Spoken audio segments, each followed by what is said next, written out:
The Harrington Foundation's centennial gala shimmered like a jewel box of human vanity.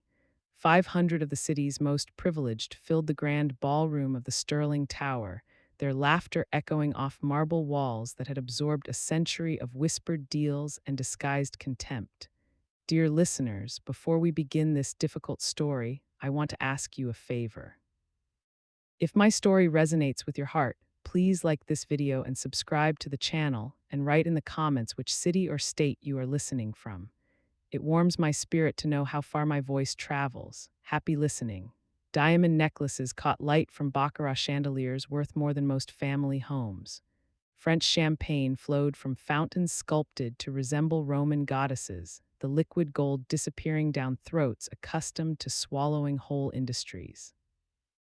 In this universe of curated perfection, Dr. Anara Vance entered like a comet streaking across a predictable sky. At 42, she carried herself with the quiet authority of someone who'd built empires from scratch, not inherited them. Her floor-length gown, the color of desert sage, was simple against the rainbow of couture surrounding her, yet it drew every eye. She'd chosen it deliberately, silk woven by a women's cooperative in Morocco, a subtle statement in a room full of statements. Her hair, natural and silver-streaked, was swept into an elegant twist that revealed diamond studs, her one concession to the evening's extravagance. They were her mother's, bought with a year's savings from a hospital cleaning job. Tonight was supposed to be a celebration. The Harrington Foundation was honoring Bright Horizon Innovations, Anara's clean energy company, with their annual Visionary Partnership Award. The accompanying $650 million investment would fund her next-generation solar grid project, bringing renewable energy to 3 underserved states. It was the culmination of 10 years of work, of begging banks for loans when they'd rather fund another oil venture, of working 70-hour weeks while raising a daughter alone after her husband's death, of fighting for every inch of recognition in a field dominated by men who looked nothing like her. Dr. Vance, what an Jonathan Harrington, IV, extended a hand that had never known manual labor.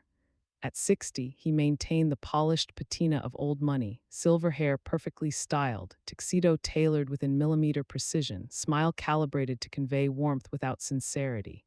Beside him, his wife, Cassandra, glittered in sapphires that probably cost more than Anara's first research lab. Her smile was a sharp, red curve. "Thank you for having me," Anara said, her voice measured. She'd learned long ago that in rooms like these, quiet confidence spoke louder than bluster. "The board was quite taken with your presentation last month," Jonathan said, steering her toward the center of the room, "particularly the scalability projections, impressive numbers." "Numbers represent people," Anara replied. 300,000 households currently without reliable power, that's what matters." Cassandra's laugh tinkled like breaking crystal. "How noble." "Jonathan, didn't your grandfather always say sentimentality has no place in business?" "Grandfather also said coal would last 1,000 years," Jonathan replied smoothly. "Times change, even for Harringtons." Their son approached then. Kellen Harrington, 14 years old and already bearing the unmistakable stamp of generational entitlement. He wore his prep school blazer unbuttoned, tie loose, a calculated rebellion that cost more than most families' monthly groceries. In his hand, he carried a crystal goblet filled to the brim with burgundy that probably cost $200 a bottle. "Mother, father." His voice hadn't fully settled, alternating between boyish cracks and attempted baritone. "I see you've captured the guest of honor." "Kellen, mind your manners," Cassandra said without conviction. He ignored her, his eyes locking onto Anara. She recognized the look, the same one she'd seen in boardrooms when older executives realized the woman they'd underestimated was about to outmaneuver them. A mixture of curiosity, resentment, and the urge to assert dominance. "So you're the solar panel queen," Kellen said, rocking back on polished loafers. "Dad's been talking about you for weeks, says you're brilliant." He said the word like it was an accusation. "Your father is generous," Anara replied, her posture relaxed but her senses heightened. She'd spent years reading rooms, navigating microaggressions disguised as compliments, recognizing when a situation was about to turn. Kellen's body language, the raised chin, the grip on the glass, the slight forward lean spoke volumes. Generous is our middle name, Kellen smirked. Literally, Harrington means generous estate in Old English. Did you know that? I didn't, Anara said, maintaining eye contact. Languages evolve as do families. He stepped closer, the wine sloshing dangerously. Around them, conversations dimmed. Phones emerged from pockets and clutches.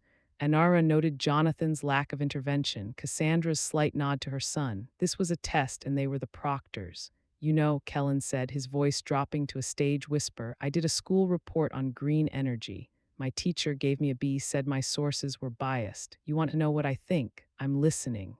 I think it's all a performance. A very expensive, very elaborate performance for people who feel guilty about being rich. He raised the glass slightly, like serving organic kale at a steakhouse. It doesn't change what you are. The ballroom had grown quiet enough to hear the string quartet in the corner stumbling through their next measure. 500 people watched, some with barely concealed glee, others with discomfort they'd never voice. This was Harrington Theater, and they'd paid for their seats with donations and loyalty. Anara didn't move. She'd been here before, not in a ballroom, but in venture capital meetings where men patted her head and called her ambitious, in labs where assistants asked if she was there to clean, in hotels where she was mistaken for staff. Each time she'd learned the same lesson: reaction was power. Give them tears or anger, and they'd proven their point about emotional women. Give them nothing, and you kept your power, gathering it like rainwater for a drought they couldn't yet see coming. Kellen's smirk faltered. He'd expected something: indignation, perhaps, or polite deflection. Her stillness unnerved him. Cat got your tongue, Dr. Vance, he pressed, the teenage bravado thinning. Observation requires silence, she said softly. That did it. The challenge in her calmness, the refusal to play her assigned role, it triggered something in him, something nurtured by 14 years of never hearing no, of watching parents buy his way out of consequences, of understanding that the world existed for his amusement. Let me help you make an observation, he said.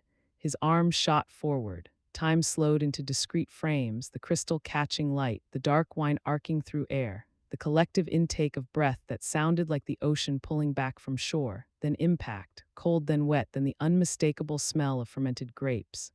Burgundy drenched her hair, her face, her sage silk gown now blooming with crimson Rorschach patterns. Drops traced paths down her neck, between her breasts, along her arms. They pattered onto the marble floor, plink, plink, plink, like a macabre metronome. Gasps, genuine this time, then laughter, first from Cassandra, sharp and delighted. Oh, Kellen, you're wicked, she crowed, already raising her phone to record. Do it again, Jonathan chuckled, the sound rich with paternal pride. The boy's got spirit, reminds me of myself at his age. More phones appeared. The spectacle was too delicious not to capture. The self-made woman brought low, the prince asserting his birthright, the natural order reaffirmed. In their world, this was just high-spirited fun, a story for the club tomorrow. Did you see Kellen put that uppity scientist in her place? Priceless. Anara stood perfectly still as wine dripped from her chin. She could feel it seeping through silk to skin, cold and sticky. She could smell it, the oak, the tannins, the privilege. But more than that, she could feel the shift inside her, tectonic and irrevocable. For 10 years, she'd played their game. She'd learned their jargon, worn their approved attire, laughed at their bland jokes, navigated their labyrinthine social codes.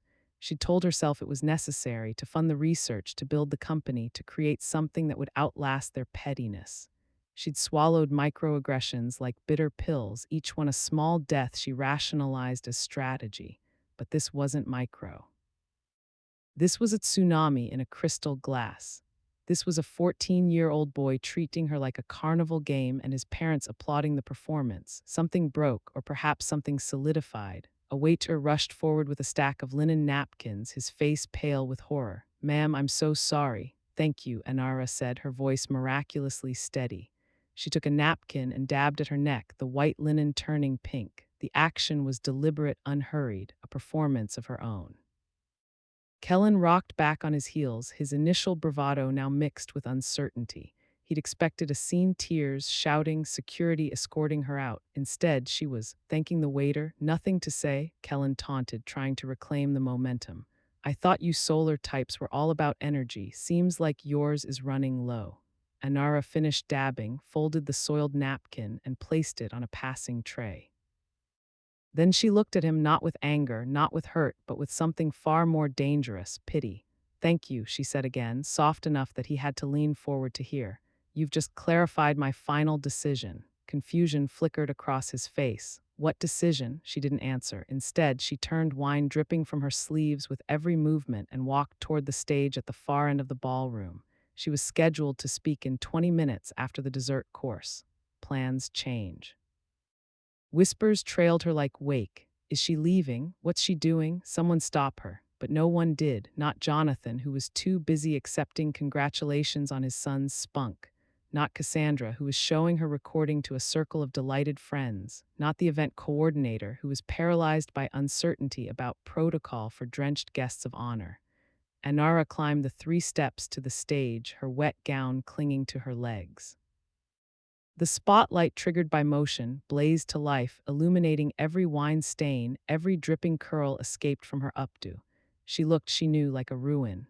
The string quartet stopped playing. Conversations died mid-sentence. 500 faces turned upward, phones still raised, now capturing a different story than they'd anticipated.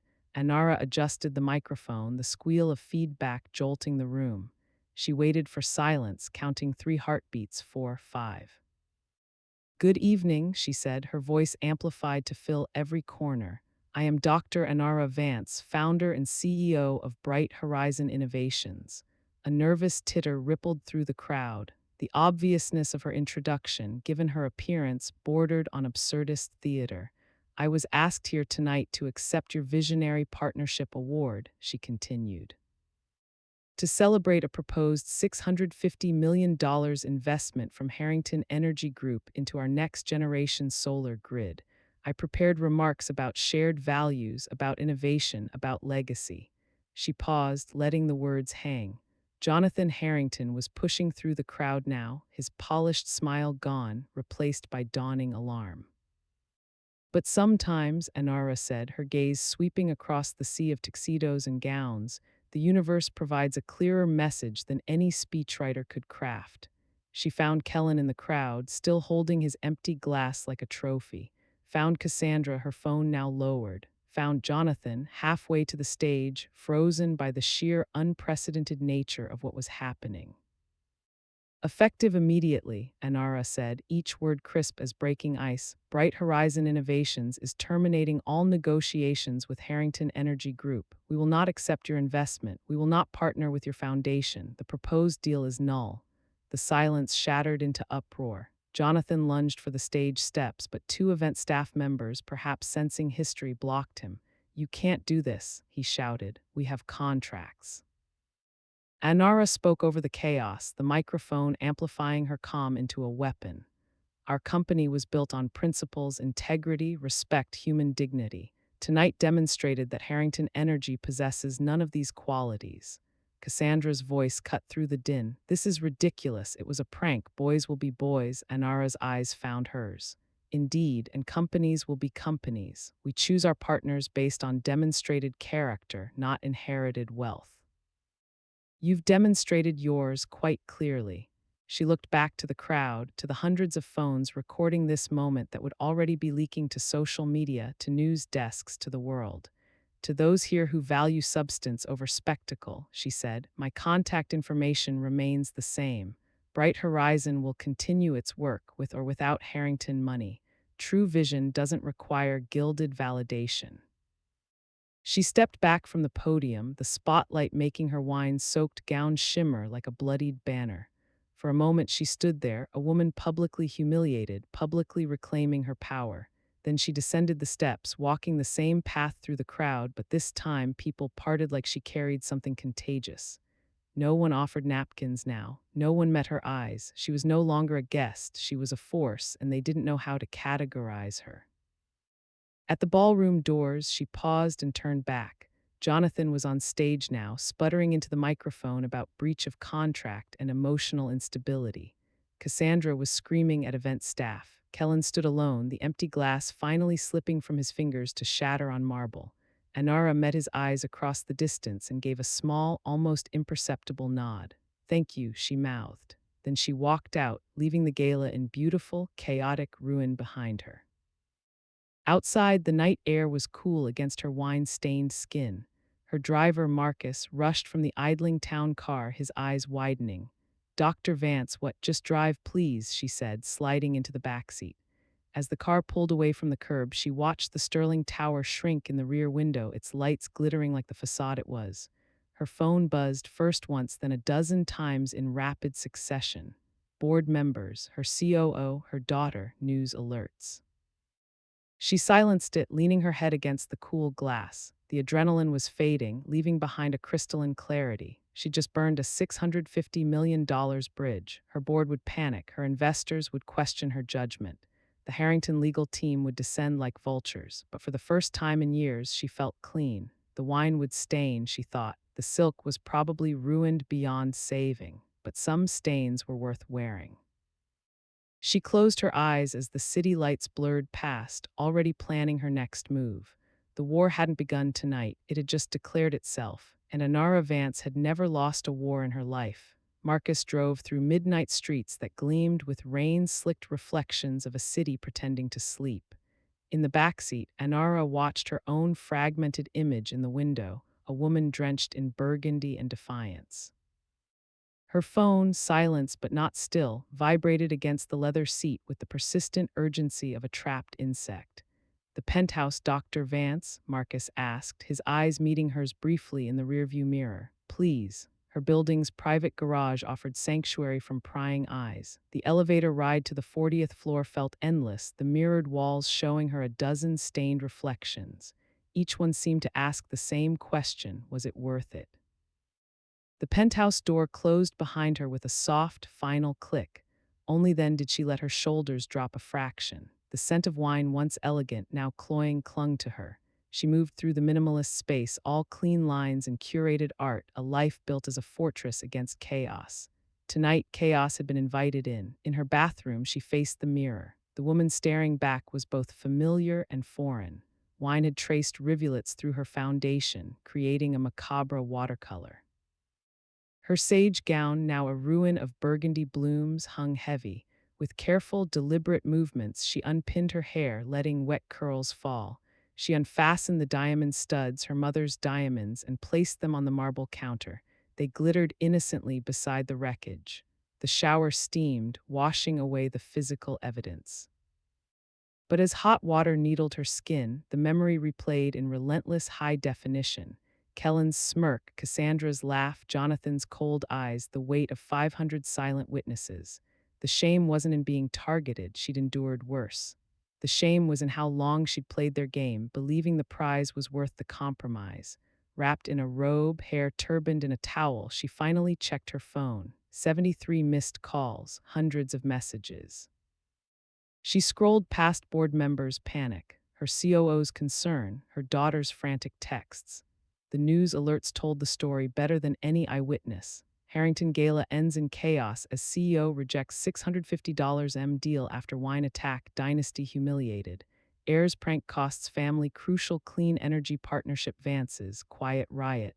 Why one woman's silence spoke louder than a dynasty's wealth. Social media was a wildfire. The video from multiple angles had already been viewed millions of times. Memes proliferated, Kellen as a petulant prince, Anara as a stoic queen. The court of public opinion was ruling and the Harringtons were losing. Her doorbell chimed, the private elevator's security override. Only 3 people had that code. Through the peephole, she saw Devin Cole, her PR director, looking like he'd dressed in a wind tunnel. His tie was askew, his usually perfect hair disheveled. She opened the door. "It's 2 in the morning, Devin, and tomorrow's headline is being written right now." He strode past her, tablet glowing in his hands. "We need to control the narrative before Harrington buries it. They'll try to paint me as emotional, unstable. They already are." He pulled up a draft article from a Harrington-friendly outlet. The headline, "Temper Tantrum or Tactical Meltdown." Inside Anara Vance's calculated gala stunt. "They're claiming you planned this, that you wanted out of the deal and manufactured a scandal." Anara almost laughed. "Of course they are. It gets worse." Devin swiped to another screen. "Harrington Legal filed an injunction an hour ago. They're suing for breach of contract, defamation, and tortious interference with business relations. They're asking for damages equal to the projected profits of the partnership, over $2 billion. The number hung in the air, astronomical and absurd. They can ask. Anara, they have judges on retainer. Their law firm is the establishment. This isn't a lawsuit, it's a siege weapon. She moved to her floor-to-ceiling windows, looking out at the city's glittering grid. Somewhere in that maze, the Harrington Empire was marshaling its forces. They'd attack her company, her reputation, her sanity. They'd dig into her past, interview ex-employees, scrutinize every tax return. They depaint her as a manipulative opportunist who used the race card and the gender card to cover business failures. We fight back with truth, she said, more to herself than to Devon. Truth is flexible when you have enough money to bend it. Her phone buzzed again, an unknown number, an encrypted messaging app notification. She almost dismissed it, another reporter, another troll, but something made her open it. Dr. Vance, my name is Iris Finch. For 28 years, I was the head archivist and senior domestic manager for the Harrington family. What happened tonight was not an anomaly. It was the public unveiling of a private pathology. I have preserved evidence of their crimes, financial, ethical, criminal, spanning 3 generations. They have paid millions to keep it buried. I am prepared to give you everything. They must be held accountable, not just for you, but for everyone they've broken. Anara read it twice. The grammar was precise, the tone formal yet fierce. This wasn't a crank message. What is it? Devon asked, noticing her stillness. She handed him the tablet. He read, his eyebrows climbing. An archivist, this could be a trap, possibly, or the weapon we need. He was already typing on his own device. Iris Finch, 71 years old, employed by Harrington Holdings from 1995 to she retired 3 years ago. Pension suspended under questionable circumstances. Quiet. No social media, lives in a rent-controlled apartment in the old district. Can we verify her? I'll have a team on it by dawn, but if she's genuine, Devon looked up, his eyes alight with tactical fire. This changes everything. This isn't about a wine glass anymore. This is about dismantling an empire built on rot. Anara thought of Kellen's entitled sneer, a product of generations of unaccountability. She thought of Jonathan's cold calculation, of Cassandra's cruel delight. They weren't just individuals, they were the current manifestation of a system that believed itself untouchable. Set up a meeting, she said. Secure location, extreme discretion. Where? The old botanical gardens, the orchid pavilion. 7 a.m., it was a place few remembered, a Victorian glasshouse slated for demolition. A fitting metaphor. Devon nodded, already messaging. I'll have security there 2 hours early, swept for cameras, audio, everything.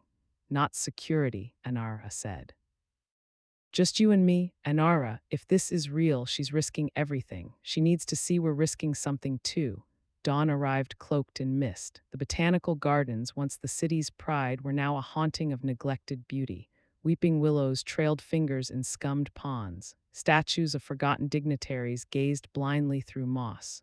The orchid pavilion, a skeleton of wrought iron and broken glass, stood at the garden's heart like a ghost of elegance. Anara arrived alone, dressed in simple trousers and a sweater, unrecognizable from the woman in the stained gown. Devon waited just inside the tree line, a silent sentinel with an earpiece and a watchful gaze. Iris Finch arrived precisely at 7. She was a small woman, made smaller by age, but she moved with a straight-backed dignity that time hadn't curved. Her silver hair was braided neatly. She wore a sensible wool coat, decades old but meticulously maintained. In her hands, she carried 2 items, a weathered leather satchel, straps reinforced with stitches, and a simple cloth bag. Dr. Vance, she said, her voice clear and soft. Thank you for coming. Thank you for reaching out, Ms. Finch. Iris, please, her eyes pale blue and sharp behind wire-rimmed glasses, assessed Anara. You look different without the wine. So do you, I imagine, without your uniform. A faint smile touched Iris's lips. Touché. She gestured to a stone bench, its surface cold and damp. Shall we? They sat. Morning birdsong filled the silence between them. Why now? Anara asked. You've held this for decades. Iris's gaze turned inward. My granddaughter Layla sent me the video. She's 22, works in a coffee shop, dreams of law school. She watched you stand there, dripping and silent, and she cried. She said, Grandma, she didn't scream, she didn't cry, she just decided. Iris looked at Anara. For 28 years, I documented. I kept records because I believed truth mattered, even if I was too afraid to speak it. Seeing you, it was like watching a dam hold. It gave me courage to open the floodgates. She opened the satchel. Inside were not digital drives, but tangible history. Leather-bound journals, their pages edged in gold, photograph albums, envelopes fat with documents, a small, outdated digital recorder. The Harringtons believe in permanence, Iris said, running a gentle hand over a journal. Paper lasts. Digital files can be corrupted, hacked, lost. I learned from them. I kept triplicate copies. One here, she patted the satchel. One in a security deposit box under a different name. One with a lawyer who has instructions to release everything if anything happens to me. She opened the first journal. The handwriting was exquisite, copperplate precise, each entry dated and timed. March 17, 1995. Jonathan Harrington III, present CEO's father, met with city zoning commissioner in the library. Offered $200,000 cash in a leather briefcase to rezone the Riverside district from residential to industrial. Commissioner refused. Mr. Harrington stated, "Everyone has a price. I'll find yours." Commissioner's daughter received a full scholarship to Harrington's alma mater the following week. Zoning changed month after. Anara turned pages. Each entry was a meticulous record of corruption. Bribes, blackmail, environmental violations covered up, competitors destroyed through illegal means, discriminatory hiring practices, offshore accounts, tax evasion on a staggering scale. The wine incident, Iris said softly, was Kellen's initiation. Jonathan did the same at his age to the daughter of a union leader who was organizing Harrington factory workers. It's a ritual. They believe humiliation is a language only they are fluent in, and teaching it to their children is a sacred duty. She produced photographs, not digital prints, but chemical process prints from a film camera. They showed parties where black and brown staff were forced to serve on their knees, board meetings where women were patted on the head like pets. A picture of a young Jonathan Harrington, maybe 10, laughing as he threw food at a maid while his father applauded. But this, Iris said, her voice hardening, is why they needed your deal so desperately. She withdrew a folder of financial documents.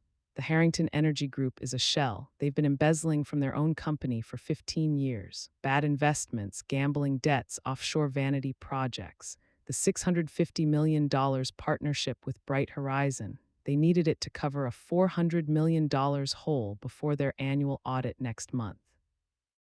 Without it, the whole fraudulent structure collapses. Anara studied the documents. The numbers told a story of desperation disguised as arrogance. The lavish gala, the pressure to finalize the deal, Jonathan's uncharacteristic eagerness, it all made sense now. They weren't investing in her vision, they were trying to use it as a life raft. "How did you get these?" Anara asked. "I was the archivist," Iris said simply. "I organized every document, every file. They saw me as part of the furniture." They'd discuss murders in front of me, figuratively speaking. I had access to the home safes, the digital passwords. They'd ask me to fetch things, to file things. I made copies of everything. When they switched to digital, I taught myself data encryption. I have recordings. She picked up the small recorder, voice activated, hundreds of hours, conversations about destroying evidence, bribing officials, ruining lives. She pressed play. Jonathan Harrington's voice, crisp and cold, filled the misty air. "The problem with whistleblowers is they believe in truth. Truth is a commodity like anything else. You buy it, you sell it, you bury it. Make sure this one is buried deep." Anara felt a chill that had nothing to do with the morning. Who was he talking about? Michael Torres, a safety inspector who found structural faults in 3 Harrington buildings. He died in a hit and run 6 weeks later. Police ruled it an accident. The file was closed. Iris's eyes glistened. "I went to his funeral. His widow never knew." For an hour, Iris laid out the evidence. It was overwhelming in its scope and detail. This wasn't just about business misconduct. It was a pattern of criminal behavior spanning decades, protected by wealth and influence. The wine was a symptom. This was the disease. "They will come after you," Anara said finally. "If we use this, they'll know it came from you." Iris nodded. "I'm 71. My husband is gone. My daughter lives in another country with a new name. She left after reporting harassment at a Harrington subsidiary and being blacklisted from her profession." I have nothing left they can take from me but my freedom, and I've been a prisoner in that house for 28 years already. She reached into her cloth bag and pulled out a small framed photograph. It showed a younger Iris smiling beside a man with kind eyes, a little girl between them. This was my price, my silence for my family's safety. But some prices are too high to pay forever. Anara looked from the photograph to the stacks of evidence, then to Iris's determined face. The morning sun had broken through the mist, casting long, hopeful shadows through the broken glass roof. We'll protect you, Anara said. You'll have security, legal representation, whatever you need. I don't need protection, Iris said. I need vindication, not just for me, for Michael Tors. For the factory workers who got sick from toxic leaks they covered up. For the families who lost homes in Harrington foreclosures after the 2008 crash they helped engineer. For every person they've made feel small. Devon approached silently, having heard everything through Anara's discreet audio feed. The legal team is ready. We can start authenticating today. Do it, Anara said, and set up the secure server. We're going to need to organize this into a narrative the world can understand. Iris placed her hand over Anara's. Her skin was thin, papery, but her grip was strong. They think they're untouchable because they've never been touched. It's time they learned what accountability feels like. As they left the orchid pavilion, the sun fully illuminated the decayed gardens. But in that light, Anara saw not just ruin, but resilience. Weeds pushing through cracks, flowers growing from compost. New life insisting on its place. Her phone buzzed. A notification. Harrington Holdings has called an emergency press conference for 10 a.m. Sources say they will announce countersuits and character testimony against Anara Vance. She showed it to Iris, who smiled a thin, fierce smile. Let them talk, the old archivist said. We have the receipts. Back in the car, with Iris's satchel resting between them like a holy text, Anara finally allowed herself to feel the full weight of what was coming. This was no longer a corporate dispute. It was a reckoning, and she held the ledger. Where to? Marcus asked. The office, Anara said. We have an empire to dismantle. As the car pulled away, she looked back at the botanical gardens. The orchid pavilion stood silent in the growing light, a beautiful ruin holding secrets, much like the woman beside her, much like the truth itself, waiting decades for its moment to bloom.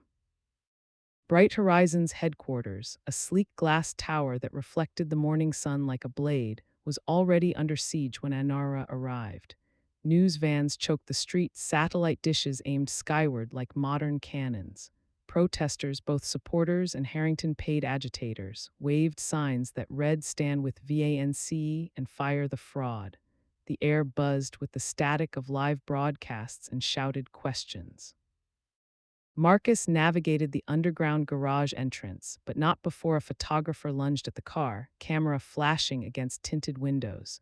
Anara didn't flinch. She de-spent the ride reviewing the first batch of authenticated documents from Iris's archive. Each page was a fuse waiting for a match. The executive floor was a war room in crisp daylight.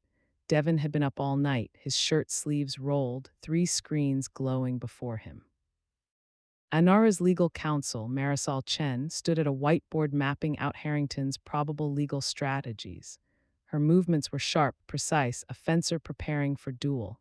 They've filed in 3 jurisdictions, Marisol said without preamble. Federal court for breach, state for defamation, and they've triggered an SEC inquiry into our financial stability based on your erratic behavior. It's a scattergun approach, meant to overwhelm and bankrupt us with legal fees.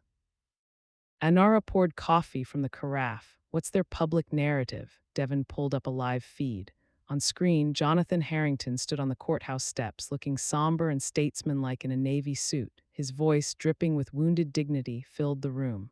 Last night, we witnessed a profound betrayal of trust. What began as a youthful misunderstanding was exploited by Dr. Vance as a pretext to escape a binding agreement. Her company was failing.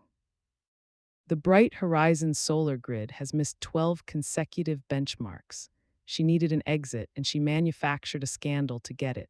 We have testimony from former employees about her volatile management, her paranoia, her willingness to sabotage her own projects for publicity.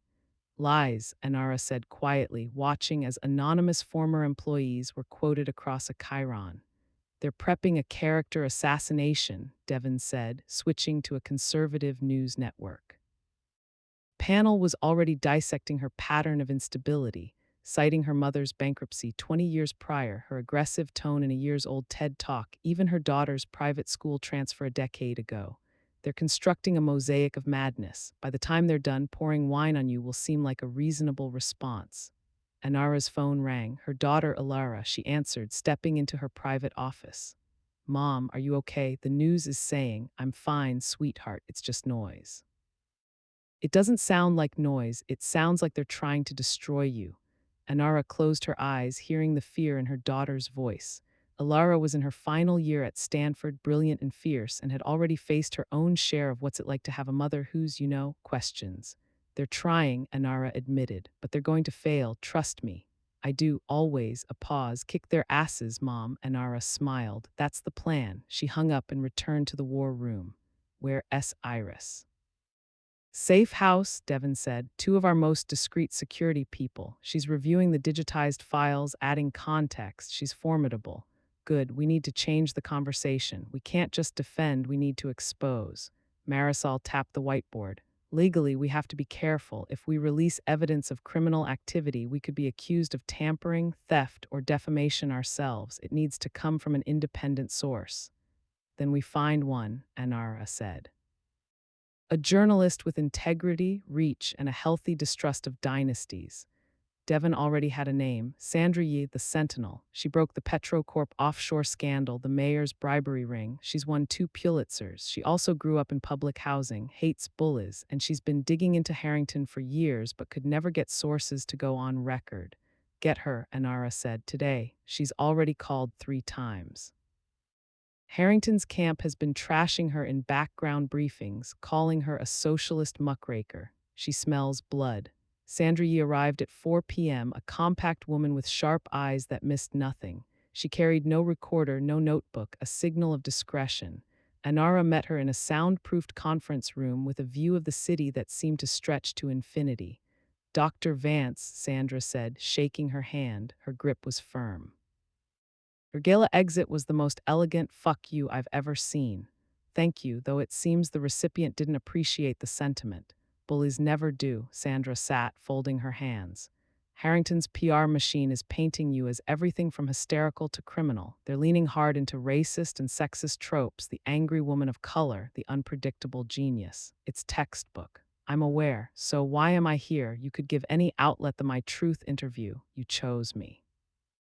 That means you have more than truth, you have proof. Anara liked her immediately. What do you know about Iris Finch? Sandra's eyes narrowed. Former Harrington archivist, vanished after a suspicious pension dispute. I've been trying to find her for 2 years. Rumor was she kept diaries. She did. Anara slid a tablet across the table. On it was a single document, the 1995 bribery entry, and a still image from a photograph of young Jonathan Harrington throwing food at a maid. This is a sample, Sandra read. Her expression didn't change, but a vein pulsed in her temple. When she looked up, her gaze was incandescent. How much more? 28 years of daily journals, financial records, photographs, audio recordings, evidence of bribery, fraud, embezzlement, environmental crimes, witness intimidation, cover-ups that led to deaths.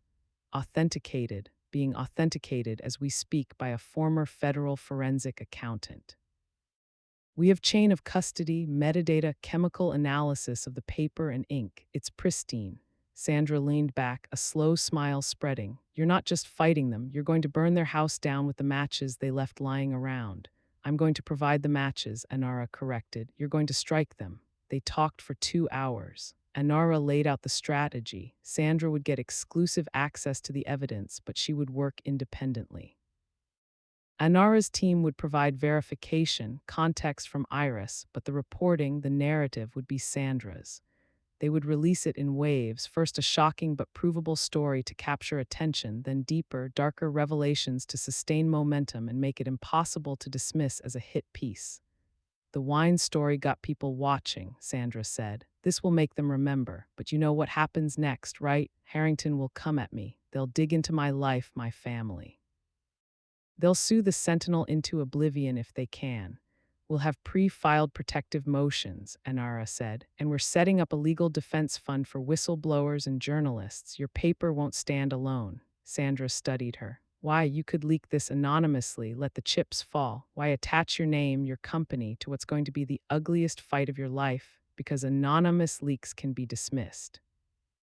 Because attaching my name tells every other Iris Finch out there that they can come forward, that someone will stand with them. Anara met her gaze, and because I'm tired of playing defense in a game where the rules were written to keep me losing. Sandra stood, extending her hand again. You'll have the first story by tomorrow evening. I'll need 3 hours with Iris. She's expecting you. While Sandra met with Iris at the safe house, the Harrington offensive escalated. A press release announced a tell-all interview with Kellen Harrington to be aired on a major network that evening. A child's truth, the promo teased, the bullying behind the headlines. Devin played the preview. Kellen, now in a soft sweater, his face washed of arrogance, sat in what looked like a cozy library. A sympathetic host asked, "What were you feeling when Dr. Vance approached you before the gala?" Kellen's eyes welled with convincing tears. Scared, she was so angry. She said if my family didn't give her what she wanted, she'd ruin us. I didn't know what to do. They're producing a victim, Marisol spat, a white, wealthy, male child victim of a powerful woman of color. It's diabolical.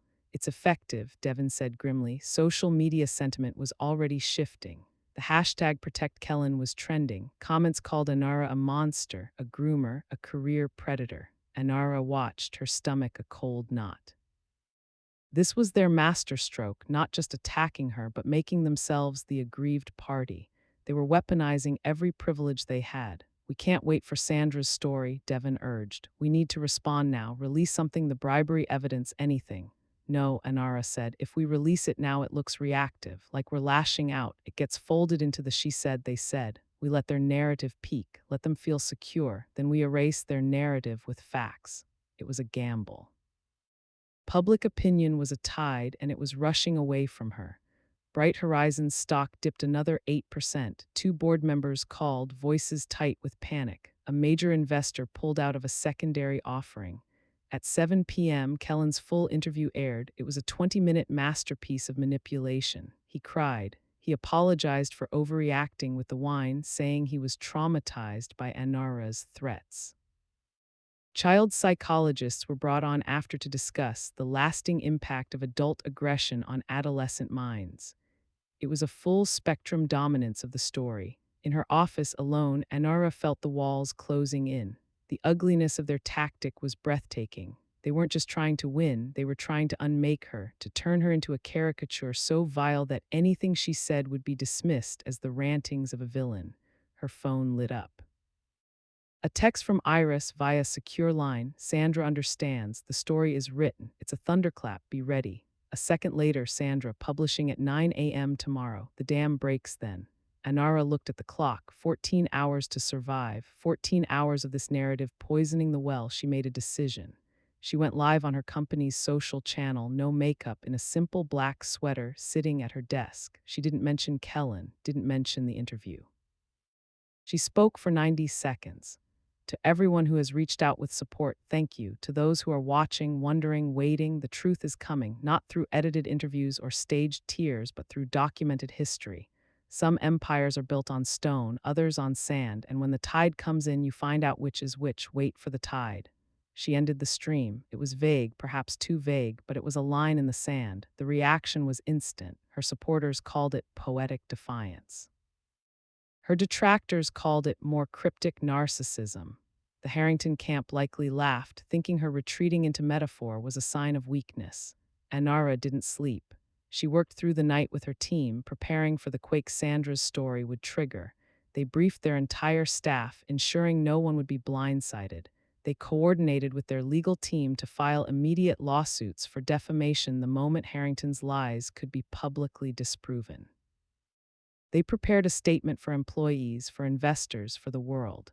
As dawn tinged the sky, Anara stood at her window watching the city awaken. The Sterling Tower, where the Harrington Foundation had its offices, glowed in the distance, a monument to impunity. Marisol joined her, handing her a fresh coffee. Nervous, no, Anara said, and she realized it was true. The fear had burned away, leaving a cold, clear certainty. I'm resolved. At 8:55 a.m., Sandria's story went live. The headline was simple, devastating, and supported by scanned documents, audio clips, and photographs. The HARINGTON archives, 28 years of concealed corruption, crime, and cruelty, the subhead.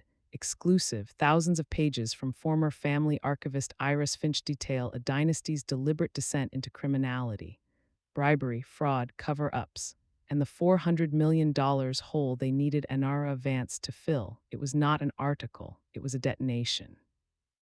The piece opened with the 1995 bribery entry, the photograph of the young Jonathan Harrington, and a 30-second audio clip of Jonathan discussing burying the whistleblower. It laid out the embezzlement scheme with forensic detail, showing exactly how the Bright Horizon deal was meant to be a lifeline for their fraud. It named names, cited dates, included copies of forged documents and bank transfers. It was unassailable. The internet, which had been chanting Protect Kellen, went silent for a full minute. Then it erupted. News alerts shattered the morning calm. Within 10 minutes, the SEC announced a formal investigation into Harrington Energy Group. By 9:15, two senators had called for a Department of Justice probe. By 9:30, Harrington stock was halted after losing 40% of its value in pre-market trading. Anara watched the dominoes fall from her office. The tide had come in. Her phone rang. It was Jonathan Harrington. She let it go to voicemail. He called again and again. Finally, she answered. She said nothing. His voice was stripped of its polish, raw and ragged. What do you want? Name it. Money, a board seat, the partnership back on your terms? Just stop this. Anara listened to the sound of an empire cracking. You poured wine on me, Jonathan, she said softly. But you drenched yourself in arrogance. Now you get to drown in it. She hung up. Outside, the sun climbed higher, illuminating a city and a story forever changed. The smoke of their lies had met the fire of truth, and as Anara knew from her solar work, fire purified everything it touched. The Sterling Tower, that gleaming monument to Harrington permanence, became a fortress under siege by 10 a.m. Federal vehicles, unmarked black SUVs, and blue-jacketed agents from the SEC, FBI, and IRS formed a steel cordon around its base. News helicopters churned the air above, their cameras capturing the surreal spectacle of justice arriving at an address previously considered above it. Inside Anara's war room, the mood had shifted from tense defense to stunned, vigilant observation. On the main screen, a live feed showed agents moving through the Sterling Tower's revolving doors with boxes and evidence bags. They moved faster than we predicted, Marisol said, a note of professional admiration in her voice. Sandra's story dropped at 9 a.m. Warrants were signed by 9:47. The sheer volume of probable cause. It was the audio, Devon said, replaying the clip Sandra had published, Jonathan Harrington's cold voice discussing the fate of whistleblower Michael Tors. That moved it from white-collar crime to something darker. The DOJ couldn't ignore it. Anara watched, silent. Iris Finch sat beside her, back straight, hands folded in her lap. She had changed into a simple navy dress as if attending a solemn ceremony. Her eyes were fixed on the screen, reflecting the flashing lights. Are you all right? Anara asked her quietly. Iris nodded slowly. I am watching a ghost be laid to rest. Michael Tors, Sarah Jennings, the accountant they framed, the Rivera family who lost their home. She turned to Anara, her gaze clear. It is a good day. On another screen, social media sentiment was a real-time earthquake. The hashtag Protect Kellen had been buried under Harrington archives, Justice for Michael, and Iris the Brave. Memes of Kellen's tearful interview were now juxtaposed with his grandfather's bribery notes. The public's fury, once misdirected at Anara, had turned with the ferocity of a tidal bore. A new alert flashed. Harrington Energy Group's board of directors had called an emergency meeting. At 10:15 a.m., they issued a terse statement. Jonathan Harrington IV is suspended indefinitely from all operational roles, effective immediately. The board is fully cooperating with authorities. They're throwing him overboard, Devon observed. They're trying to save the ship, Anara corrected. It's too late. Her phone buzzed, not with a call, but with a flood of encrypted messages from sources within the Harrington empire. Panic texts from mid-level executives. They're shredding everything in the sub-basement. A desperate email from their now former COO. The offshore accounts in Cyprus are being emptied. And a single telling memo leaked from the board meeting itself. Motion to file for Chapter 11 bankruptcy protection by end of business today. All in favor. The empire wasn't just cracking, it was in freefall. At the Harrington estate, a 20-acre gated monument to Gilded Age excess, a different kind of siege was underway. Cassandra Harrington stood at her bedroom window, watching as news vans and protesters gathered at the wrought iron gates a quarter-mile down the drive. Her phone had stopped ringing, her friends, her social circle, had evaporated into the ether. The silence was more terrifying than the noise. Kellen was in the media room playing a violent video game, the sound of digital gunfire echoing through the cavernous house.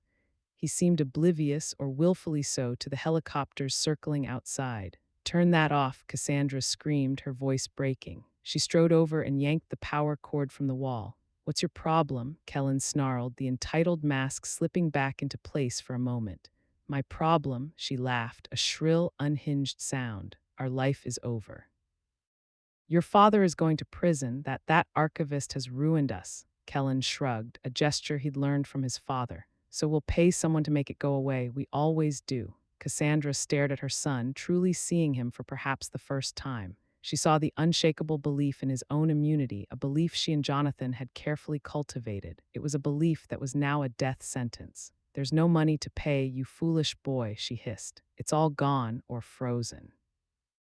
Or being clawed back by the government."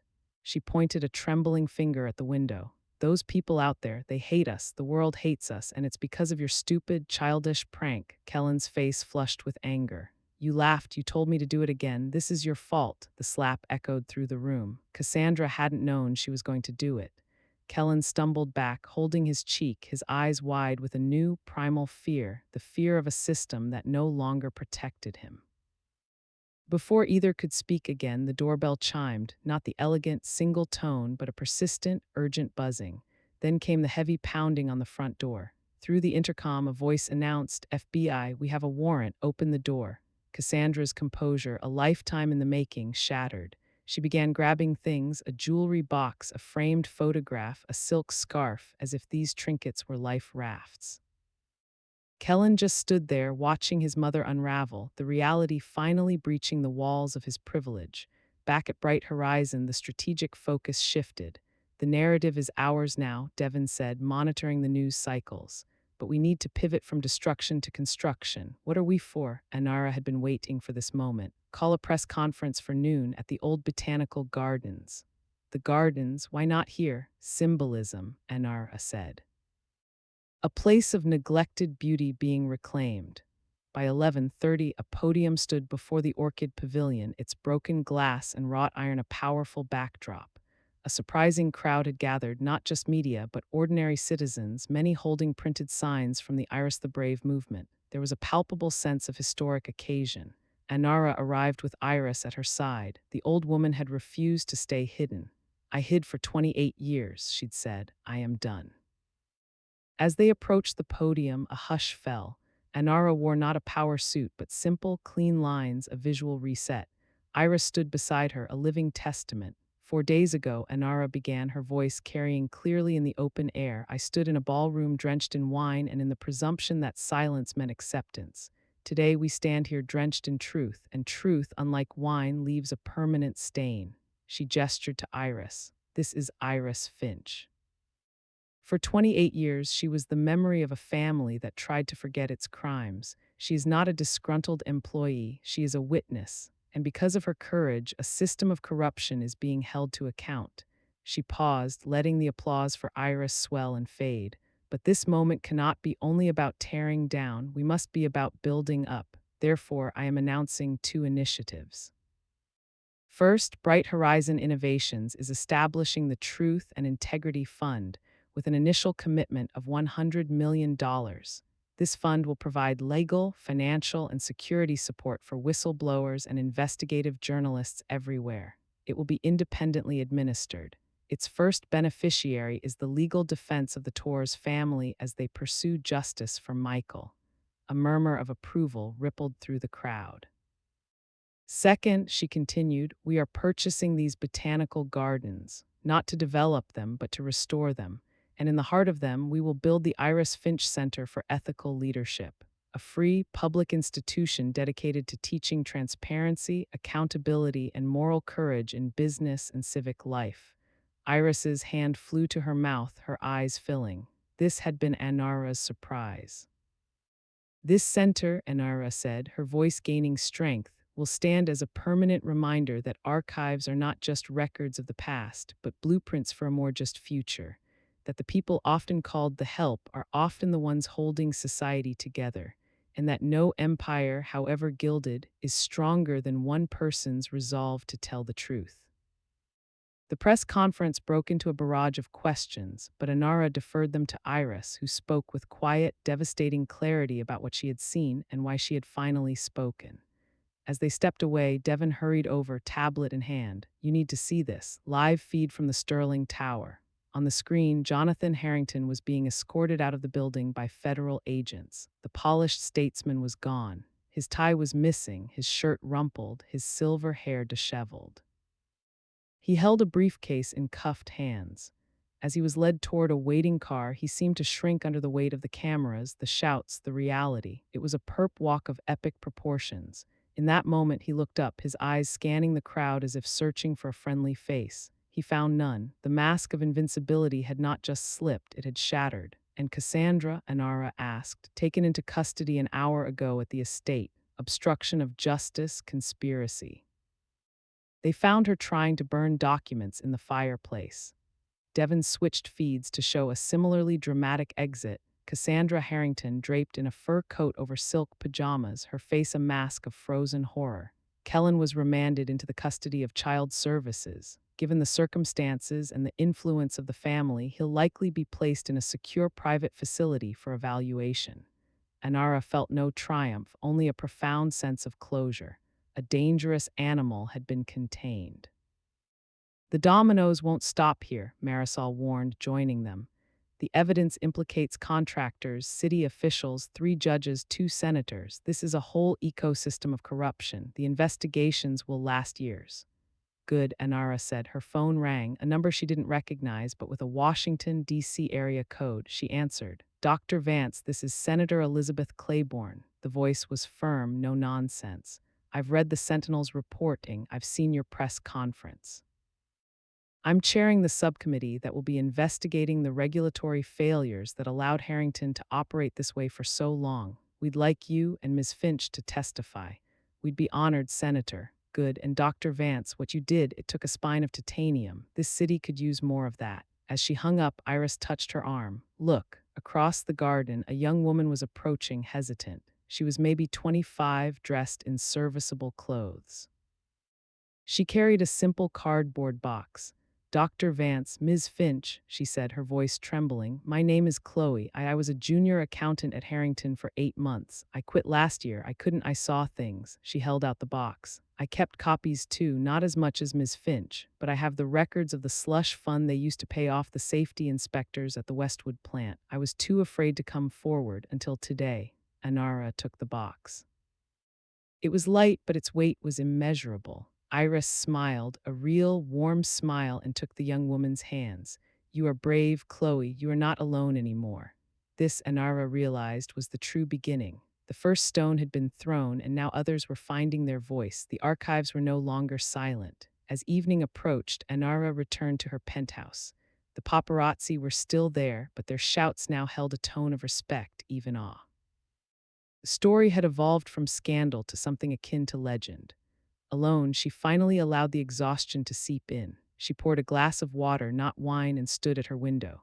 The city lights were coming on, and somewhere in the federal building, Jonathan and Cassandra Harrington were being processed, fingerprinted, and placed in holding cells. Their gilded world had evaporated between sunrise and sunset. Her daughter called, Mom, wow. Yeah, Anara said, smiling.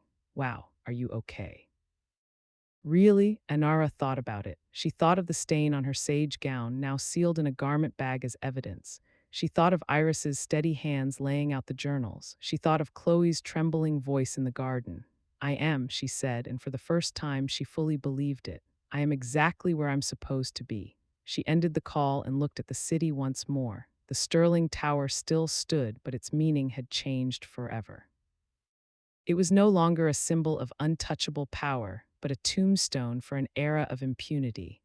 And from its ruins, something new was already growing, fragile, green, and determined to reach the light. 1 year later, autumn leaves carpeted the restored pathways of the Vance Finch Botanical Gardens in a tapestry of gold and crimson. The Orchid Pavilion, now resurrected with reinforced glass and restored ironwork, stood as the centerpiece, housing not rare flowers, but a permanent exhibit entitled The Architecture of Truth.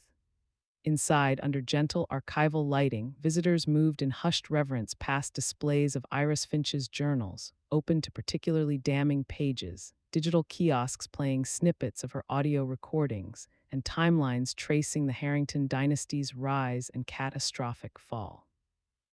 Anara stood at the edge of the pavilion, watching a school group file past a display about Michael Torres.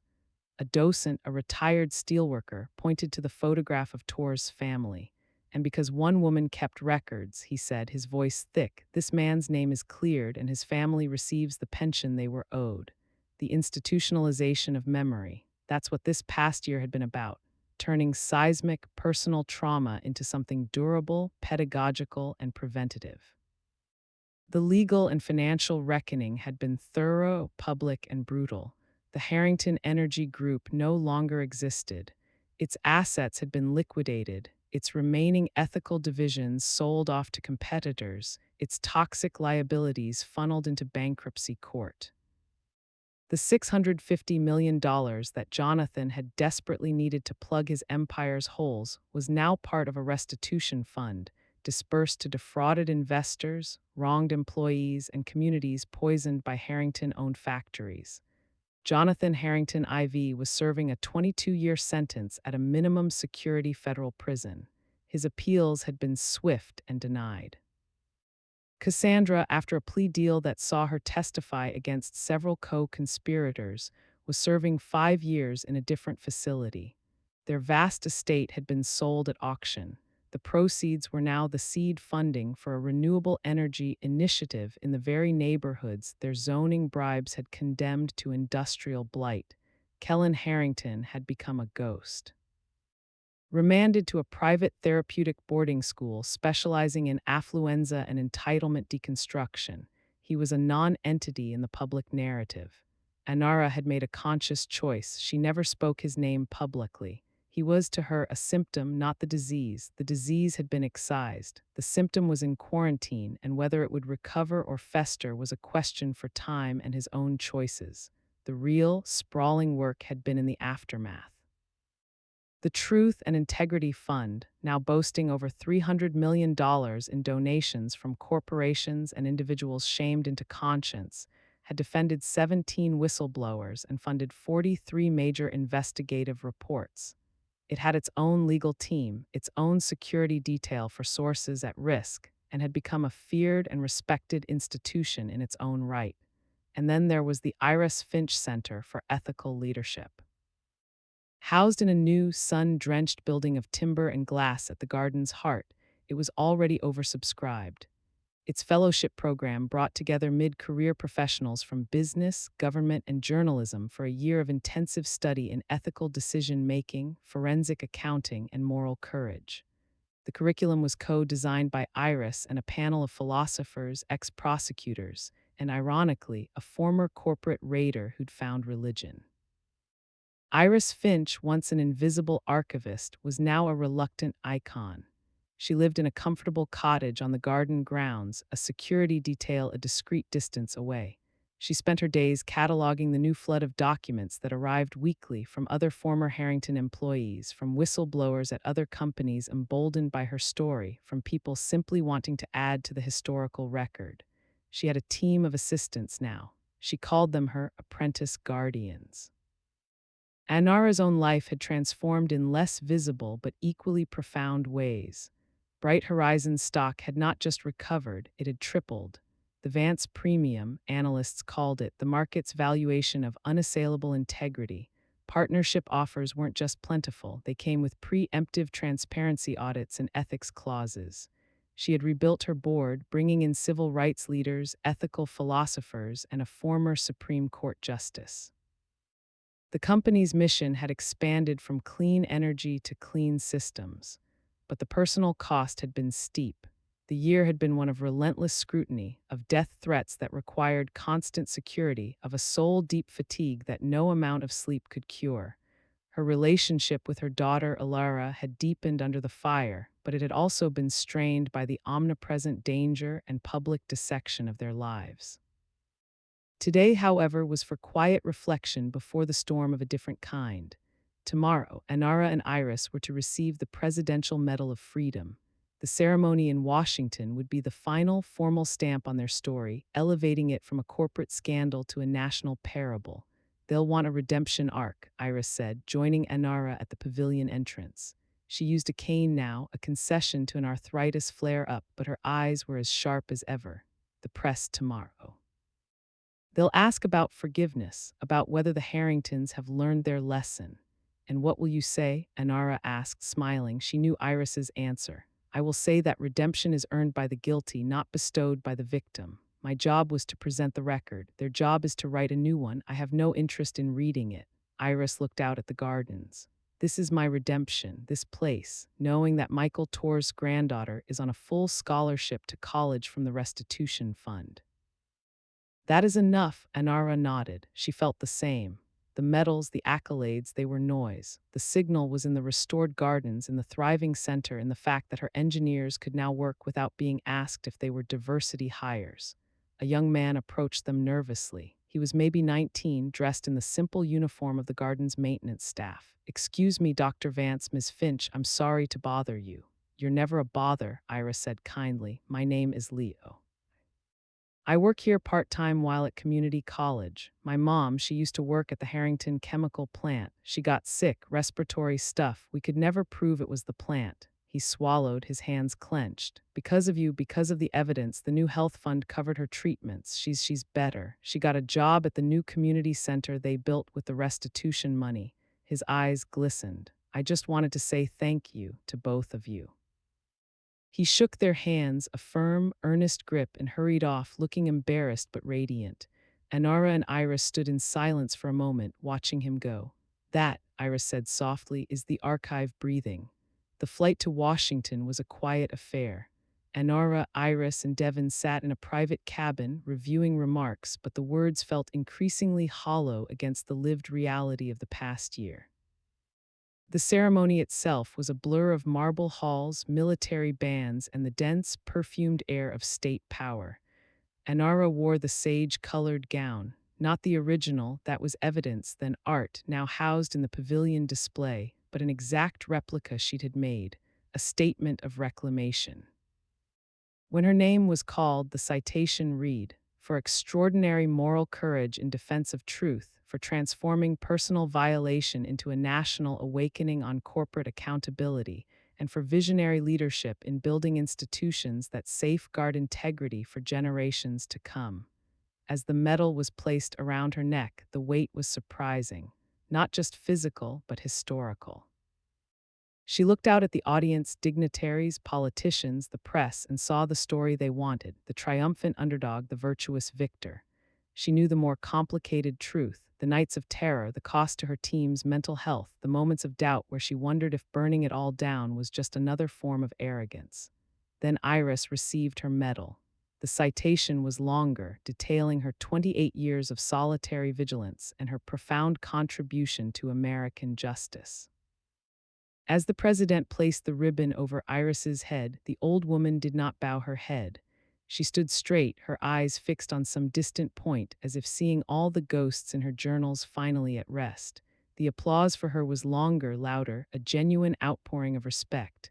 At the reception afterward, the powerful swarmed them. Senators sought photo ops. Fortune 500 CEOs awkwardly praised their ethical branding. Anara smiled, shook hands, and mentally calculated the hours until she could leave. It was in a quiet antechamber that she encountered the surprise. A woman in her 60s, elegantly dressed but with the weary eyes of a civil servant, approached. Dr. Vance, I'm Margaret Arling. I was the federal prosecutor on the initial failed investigation into Harrington's waste dumping in 2007. Anara remembered the name from the archives, the case that was dismissed on a technicality.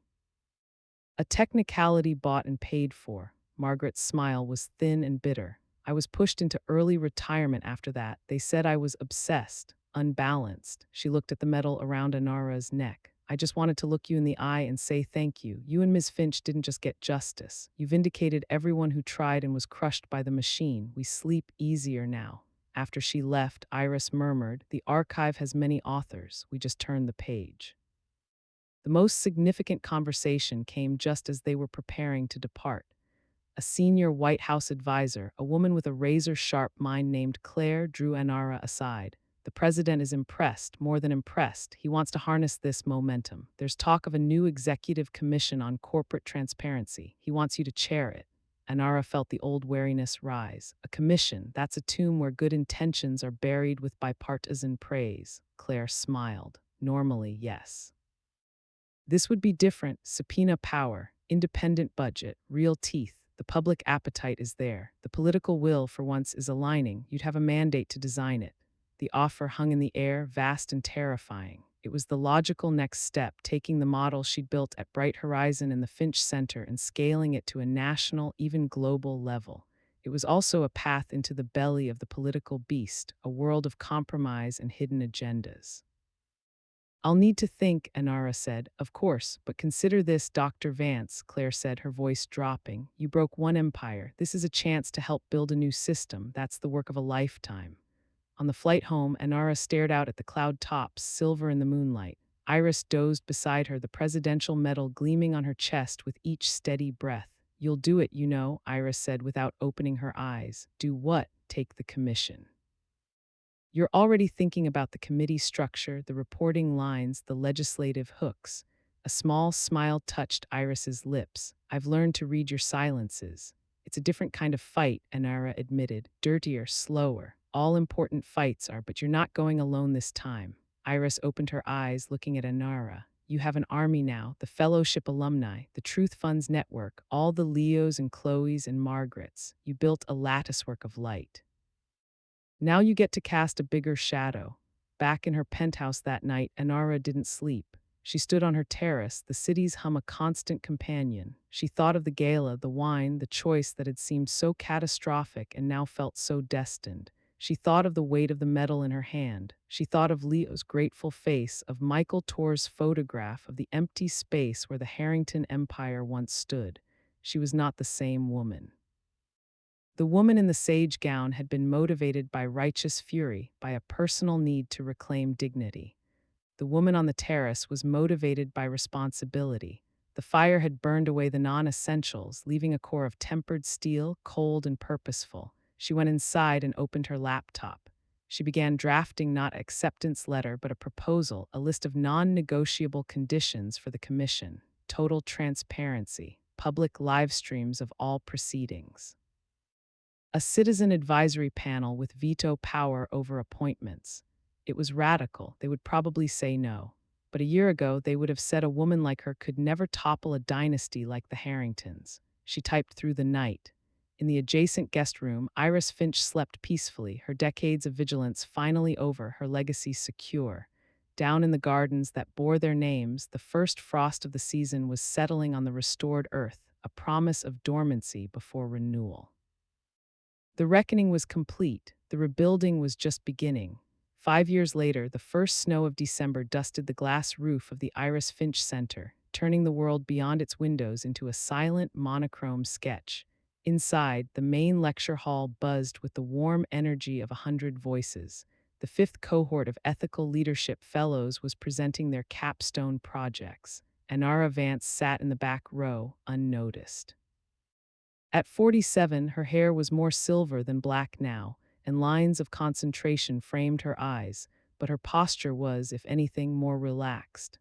The frantic, defensive energy of the past had settled into a grounded assurance.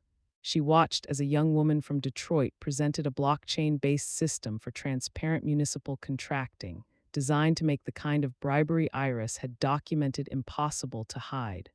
The project was funded by the Truth and Integrity Fund. It would likely be piloted in 3 cities next year.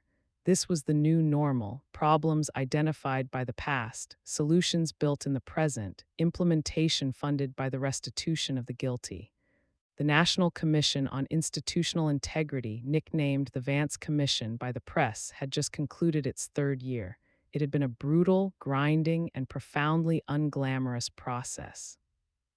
There had been political attacks, lobbying onslaughts, and one vicious, coordinated smear campaign that had briefly made her daughter's life hell. But the conditions Anara had demanded: total transparency, citizen oversight, had held. The Commission's first major piece of drafted legislation, the Whistleblower Bill of Rights, was currently on the president's desk, awaiting signature. She had not toppled one empire, she was helping to rewire the foundations of many. As the presentations concluded, the fellows were surprised when the center's director asked Anara to say a few words. She hadn't planned to, but she stood and walked to the front, the familiar, respectful silence falling over the room.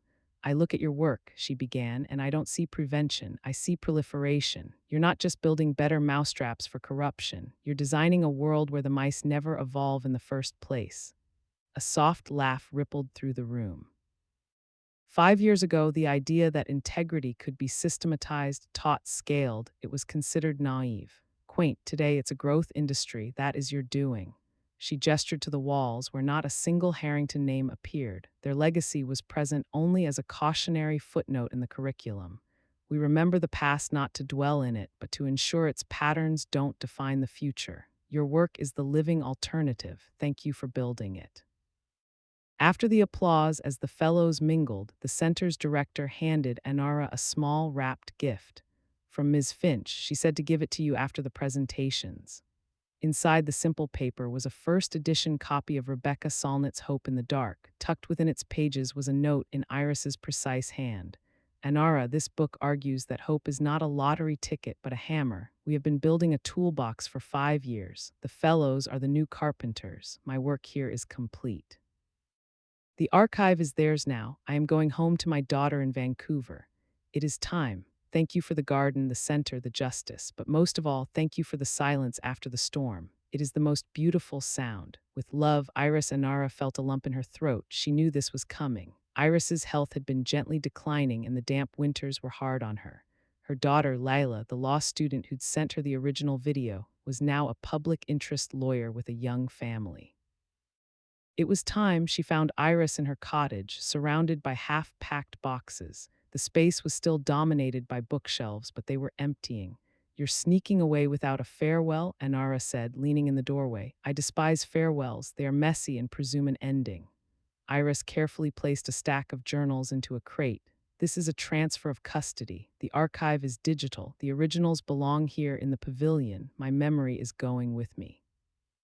Anara helped her pack the last of her personal effects: photographs, a few precious books, the simple tea set she used daily. The presidential medal was already in its case. "Will you wear it for your granddaughter?" Anara asked. Iris chuckled. "Heavens, no, it will go in a drawer, but I will tell her the story. I will tell her that sometimes keeping a record is the bravest act of all." When the car arrived to take Iris to the airport, they stood on the cottage porch.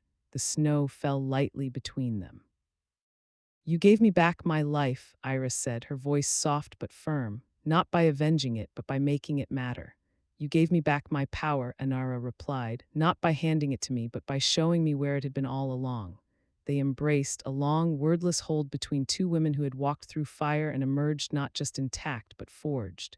"Go build the next thing," Iris whispered, "and for God's sake, take a vacation." Anara laughed, tears in her eyes. "I'll try." She watched the car until its tail lights disappeared into the white haze. The archivist was going home. Her work was done. That evening, Anara had a private dinner scheduled, not at a restaurant, but at her daughter Ilara's apartment. Ilara, now 27, had forged a path fiercely her own.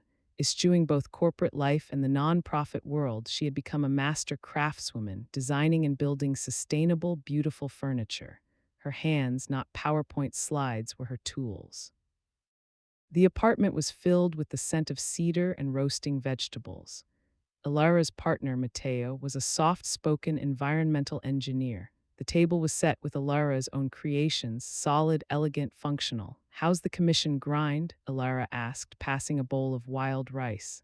"Grindy," Anara admitted, "but we're getting there. The bill passes next week. I saw the op-ed from the Chamber of Commerce. They called you the most dangerous idealist in America." High praise, Anara deadpanned, and they all laughed. It was this, the normalcy, the lack of drama, the simple act of sharing a meal that felt like the ultimate victory. For years, their relationship had been framed by crisis, by security details, by public narrative. Now they could just be mother and daughter. After dinner, Alara brought out a small box. "I finished it for you." Inside, nestled in wood shavings, was a stunningly beautiful, shallow bowl. It was crafted from a single piece of reclaimed cedar, but in its center, inlaid with stunning precision, was a tessellation of darker wood and what looked like fragments of silk. Anara ran a finger over the smooth, intricate surface. "Alara, this is the gown," Alara said quietly. "The original, the one from the gala. The archivists at the center were going to keep it in storage forever. I asked for a few pieces, the wine-stained parts." Anara looked closer. The dark geometric inlays were the burgundy-stained sage silk, preserved and set into the wood like precious stones. "I wanted to make something new from it," Alara said, her eyes bright. "Something useful, beautiful, strong, not a relic behind glass, but something that holds fruit or bread or just sits there being what it is." She squeezed her mother's hand. "It's not a scar, it's the grain of the wood now." Anara held the bowl, feeling its perfect weight. It was the final transformation. The violation had become art. The humiliation had become strength. The past was not erased. It was integrated, made foundational to something new and whole. She could not speak. She just pulled her daughter into a tight embrace. The signing of the whistleblower Bill of Rights took place in the White House Rose Garden, a crisp spring morning. Anara stood slightly behind and to the side of the president as he put pen to paper. The legislation guaranteed anonymity protections, federal legal representation, and a percentage of recovered funds for whistleblowers who exposed fraud against the government. It was named informally the Finch-Vance Act. Cameras flashed. Dignitaries applauded. Anara's mind, however, was elsewhere. She was thinking of the bowl on her dining table at home. She was thinking of Iris, probably drinking tea and looking at the mountains in Vancouver. She was thinking of the young fellow from Detroit and her blockchain project. After the ceremony, as the crowd dispersed, a young aide approached her. "Dr. Vance, there's someone who'd like a word if you have a moment. He's waiting in the visitor's office." Puzzled, Anara followed. In the small, sunlit office, a young man stood by the window, his back to her. He turned. It was Kellen Harrington. He was 19 now, tall and lean, dressed in simple, clean clothes, khakis, and a button-down. His face had lost its boyish petulance, replaced by a sober, watchful stillness. The entitled smirk was gone. In its place was an expression of profound, weary gravity. "Dr. Vance," he said, his voice calm, "thank you for seeing me." Anara said nothing, her guard instantly, instinctively up. Her security detail just outside the door would be on high alert. "I have 5 minutes before my ride to the airport," he said. "I'm not here for forgiveness. I'm not here to explain or justify. I'm here to deliver a message, and then I will leave, and you will never see or hear from me again." He paused, gathering himself. "I've spent the last 5 years in therapy, real therapy, not the affluenza rehab the court ordered. I've read every page of Iris Finch's journals that are public. I've met with the families my family destroyed. I've listened. For the first time in my life, I've just listened." He met her gaze directly. There was no manipulation in it, no performance. Just a bleak clarity. "The message is this: thank you." Anara blinked. "Thank me for stopping me," he said, "for stopping us. That night with that wine, that was me at the peak of my trajectory. I was 14 and I was already a monster in the making. I was on a path laid by 3 generations. You didn't just walk away from a deal, you blew up the tracks, you derailed me. It was the most painful thing that has ever happened to me, and it was the greatest gift." He took a slow breath. "I am not my family. I am choosing not to be. I've renounced all claims to any remaining assets, which are rightfully going to restitution anyway. I've changed my name. I start at a state university next fall, studying social work. I will spend my life trying to help people like the ones we hurt. It will never be enough, but it is what I can do." He reached into his pocket and placed a single, sealed envelope on the table between them. This is a signed, witnessed affidavit. It details every manipulative tactic my parents and their lawyers discussed using against you and Ms. Finch.